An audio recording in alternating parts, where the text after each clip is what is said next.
সহজকথা YouTube চ্যানেলে সবাইকে স্বাগতম। নবম ও দশম শ্রেণীর শিক্ষার্থীদের জন্য নিম পাতা বনফুল, সংক্ষিপ্ত নাম, পুরো নাম হচ্ছে বলাইচাঁদ মুখোপাধ্যায়। বনফুলের নিম পাতা গল্পটি একটি প্রতীকী রচনা। এই গল্পে আমি নিম পাতা গল্পের সম্পূর্ণ বিস্তারিতভাবে তুলে ধরার চেষ্টা করব আপনাদের জন্য খুব সহজ ভাষায়। বনফুল নিম পাতা গল্পটি একটি প্রতীকী রচনা। এই গল্পের মাধ্যমে লেখক সমাজের নানা স্তরের মানুষের মানসিকতাকে তুলে ধরেছেন। গল্পের মূল বিষয় হলো আমাদের চারপাশে এমন অনেক মানুষ আছেন যারা অন্যের প্রয়োজনে উপস্থিত থাকেন, কিন্তু তাদের অবদানের কোনো স্বীকৃতি মেলে না। নিম পাতা তেমনই এক চরিত্র। গল্পের প্রধান চরিত্র নিম পাতা এক সাধারণ মানুষ, যিনি সবার প্রয়োজনে এগিয়ে আসেন। নিম পাতা যেমন গাছের নিম পাতা, তেমনই যেন চারপাশের মানুষের নানা প্রয়োজনে নিজেকে বিলিয়ে দেন। নিম পাতা নিঃস্বার্থভাবে অন্যের উপকার করে যান, কিন্তু বিনিময়ে তিনি কিছুই পান না। নিম পাতার এই নিঃস্বার্থ কর্ম সমাজের মানুষের কাছে উপেক্ষিত থেকে যায়। নিম পাতা গল্পের কিছু উল্লেখযোগ্য দিক নিচে আলোচনা করা হলো, যাতে খুব সহজে বুঝতে পারেন।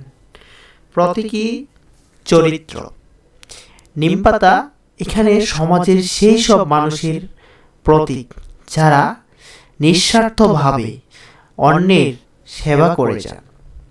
সামাজিক বাস্তবতা গল্পে সমাজের নানা শ্রেণীর মানুষের স্বার্থপরতা এবং অন্যের প্রতি উদাসীনতা তুলে ধরা হয়েছে। নিঃস্বার্থ কর্মের মূল্য নিম পাতার নিঃস্বার্থ কর্মের মাধ্যমে লেখক নিঃস্বার্থ সেবার মূল্য এবং প্রয়োজনীয়তা তুলে ধরেছেন। ভাষা ও বর্ণনা বনফুলের সহজ সরল ভাষা এবং ছোট ছোট বাক্যের ব্যবহার গল্পটিকে আরও বেশি আকর্ষণীয় করে তুলেছে।